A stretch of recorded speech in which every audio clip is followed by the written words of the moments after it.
The whole time, Oliver sat frozen next to me with his hands gripped together and his face pale. He didn't say one word to defend me or support me or tell his family they were wrong. He just sat there nodding slightly like he agreed with everything they had said about me. I stood up and the chair scraped against the floor. I looked around at all 14 of them sitting in their circle and I told them I won't be joining this family. I said I refused to marry into a tradition built on tearing people down and making them feel small. His mother started to speak, but I kept going.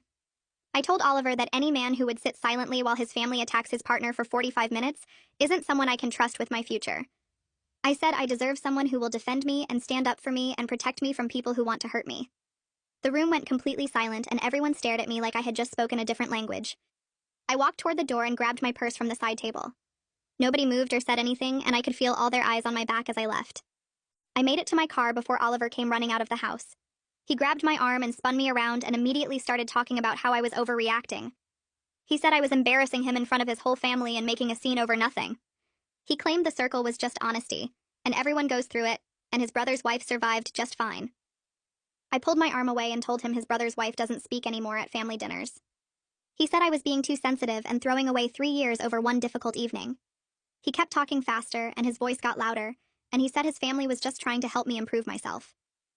I opened my car door and told him that watching him nod along to every insult told me everything I needed to know about who he really is.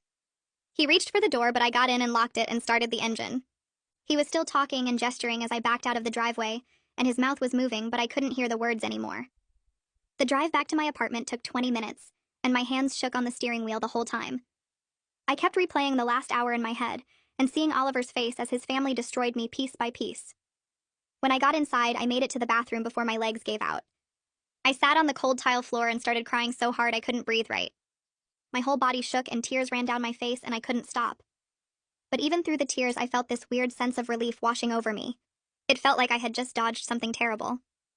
I looked down at my engagement ring and the diamond caught the light. I realized I had been making excuses for Oliver's family dynamics for months. There were so many small red flags I ignored because I wanted to believe everything would be okay. His mother's comments about my clothes, his father's dismissive attitude toward my job, the way Oliver always took their side in small disagreements. I twisted the ring on my finger and knew I couldn't wear it anymore. My phone started buzzing in my purse around 10 that night. Oliver was calling and I let it go to voicemail. He called again 5 minutes later and again after that. By midnight, he had called 17 times.